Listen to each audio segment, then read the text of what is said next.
Today on our 2017 GMC Acadia, you're going to be taking a look at, I'm going to show you how to install the CURT Class 3 Trailer Hitch Receiver. This is what our hitch looks like when it's installed. As you can see, it's completely hidden behind our bumper fascia.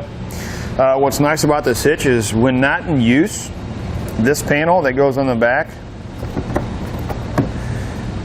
keeps it completely hidden to maintain that nice clean look. It's going to be a Class 3 hitch. It's going to be 2 inch by 2 inch. Going to have a reinforced collar to give a little extra stability on the receiver tube. Hitch pin hole right here is going to be 5/8 inch in diameter. Now your hitch pin and clip does not come with it, however it can be found here at etrailer.com. It's just a standard 5/8 hitch pin. Plate style safety chain loops. You can see it's welded on the bottom of your cross tube. You can see the holes are good in size. Gives you plenty of room for different size hooks. As far as weight capacities go, we're going to have a 500-pound max ton weight, which is a downward pressure on the inside of the receiver tube, 5,000-pound gross trailer weight, which is a trailer plus the load included. You can use weight distribution with this hitch. Now let's give you a few measurements to help you when deciding on any hitch mount accessories you may need. From the center of the hitch pin hole to the outermost part of the bumper is going to be about 4 inches. This number is important for any of your hitch mount accessories that may fold up against your vehicle. From the ground to the top innermost part of your receiver tube, it's going to be about 18.5 inches. Now let's show you how to get this installed. To start our installation, we're going to remove this panel right here. It's going to turn these plastic tabs. I'm just going to pull down like that. Next, we're going to lower our exhaust. Before doing that, we're going to take a strap. I like to hook it to the spring. Go right under your exhaust pipe, just like that. We'll have an isolator on this side and on this side. Good idea to spray down with some lubricant. Soapy water works.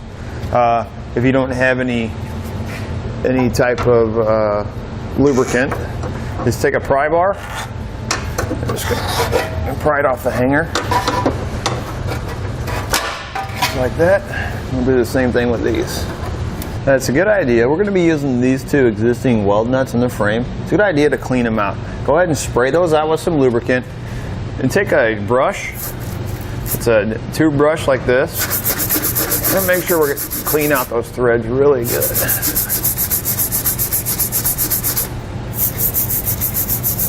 We're going to have 2 on this side and we're going to have 2 on the other side. Now, one thing I do want to mention is if you have existing weld nuts here, because we're going to be attaching the hitch here also, you're going to want to clean those out also. We do not have them, so we're going to be putting spacer blocks with some bolts in them. Once you get your holes cleaned out, take one of your bolts, and you want to be able to hand thread it in place. If you cannot hand thread it in place, you're going to make sure you clean that out until you can. Next, we're going to take a carriage bolt, spacer block, put them together. You're going to take your pull wire, thread your pull wire on.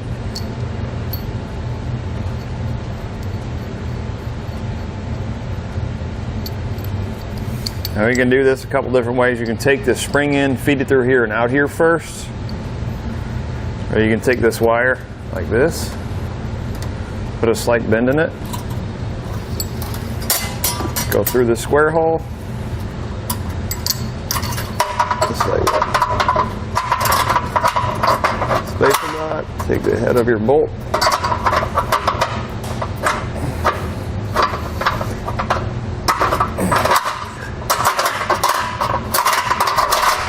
Like that. We're going to do the same thing with that hole. We're going to put our pull wires through the corresponding holes.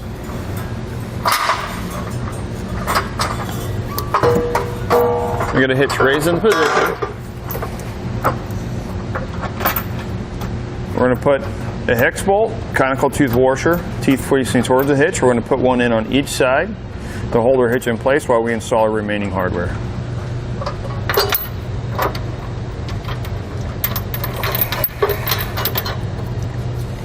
Now we'll remove our pull wires, take a flange nut, and secure it to our center bolt.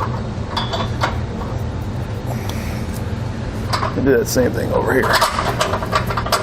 With a 3/4 inch socket, we'll tighten all of our hardware.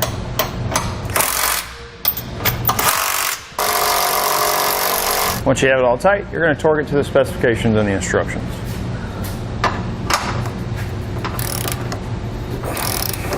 Once you have all your hardware tightened and torqued down, Go ahead and reinstall your exhaust, remove your safety strap, and you're ready to go. That'll do it for a look at and installation on the CURT Class 3 Trailer Hitch Receiver on the 2017 GMC Acadia.